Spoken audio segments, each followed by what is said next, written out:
happy 2025 and welcome to another edition of the Defender Roundtable. And we are here to talk about today is Inauguration Day, but that's not what we're talking about. It is MLK Day, but we have to merge the two. So, one of Dr. Martin Luther King Jr.'s most poignant moments came during his I Have a Dream speech in Washington, D.C. Well, now as a new president, wipe my tears here, is taking office, let's talk about what has become of this dream today.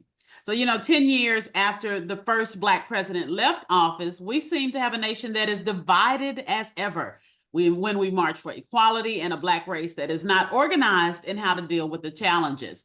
So we'll start with you, Terrence. We have a president in Donald Trump who seems bent on implementing policies that will set us back in education, employment opportunities, and justice. Weigh in on that. What do you think about that? Well, I mean, it seems like this is what the majority of the country wanted. I mean, clearly, I mean, they voted for this guy. I think that there are people who are definitely afraid of the progress that we've made and the progress that we can continue making. And I think that that they've organized in a ways to try to set us back. I mean, and now it's up to us not to allow that to happen. I mean, but when you look at the anti-DEI, conversations that are being had, when you look at, how the Supreme Court is pushing back on certain rights and affirmative action and things like that, you have to understand, the position that we're in right now, and that we're in for the fight of our lives. And I mean, we better be ready to fight it. Swad, we as Black people, it doesn't seem like we're fighting the same fight. You got many Black people withholding support for Kamala Harris, who ran for president last year, and getting behind a man who was seen as racist, and they're saying, it doesn't matter anymore. Do you find that that's the case? I find that, yeah, I agree. I agree that we're all over the place, we're scattered.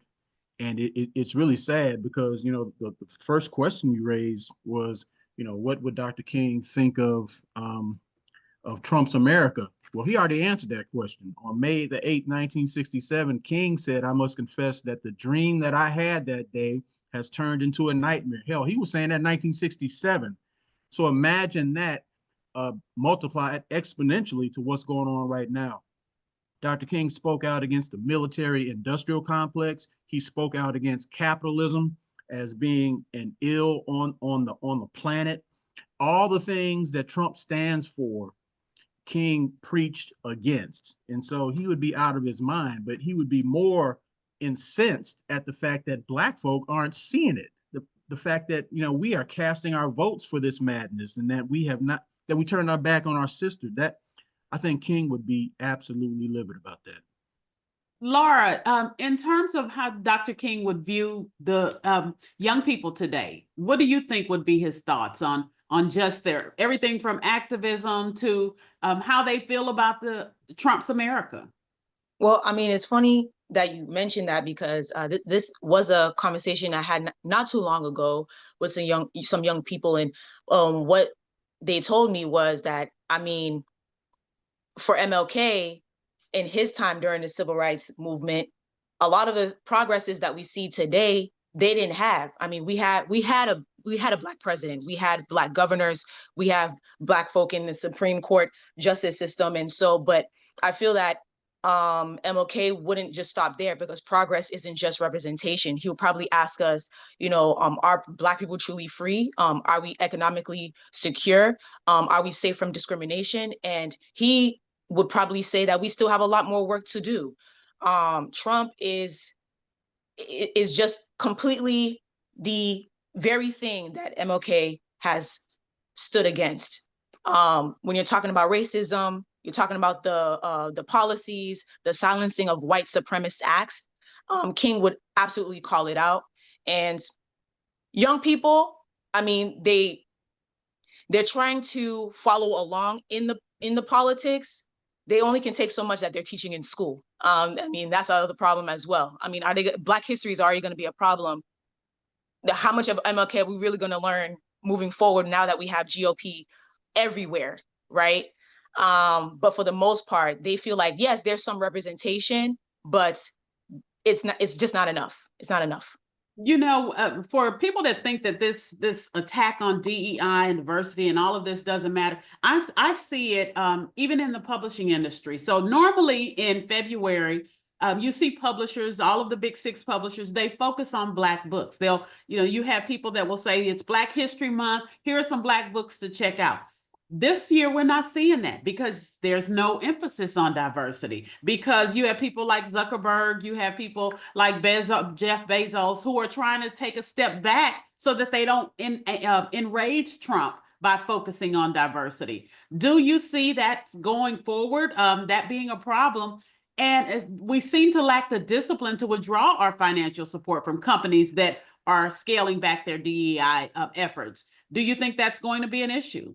It's funny that you would say that, Rashonda, because that's one of the last things that Dr. King talked about. Literally in his last speech, he talked about Black people withholding our dollars from these white institutions that don't give a damn about us. The last 3 years of his life, 1965 to 1968, he was sounding more like Malcolm X, and Malcolm X sounded like Malcolm X. He was talking about Black is beautiful, Black power, bank back Black, buy Black.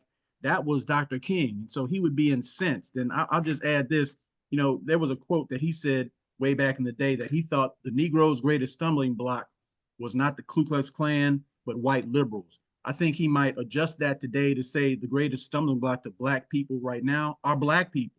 The fact that we are not recognizing, like Laura said, we still got so much work to do. King was absolutely hard on capitalism, on military industrial complex, on white supremacy, on all of that. We don't get taught any of that. We just get taught, I have a damn dream. And we need to wake up from that dreaming and get to work so that we can fight against this madness. And let me be quiet because I can go on for I feel like I need to pass the offering the plate. You know, Terrence. but you're right, Aswad, and you make some of these same points in your article looking at Dr. King and Malcolm X that's on our website right now, and people should definitely check it out.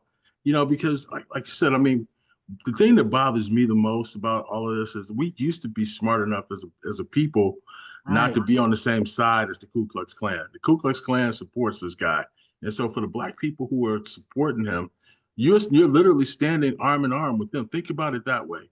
And that should be troubling, I mean, to everybody. And, you know, and we have to do something about that. We got to wake up. I mean, and if not, we're going to all find ourselves in a feeling like we're back in the 1950s and 60s. Yeah. All right, Laura, anything you want to add before we wrap it up? I mean, I can only hope for the best moving forward.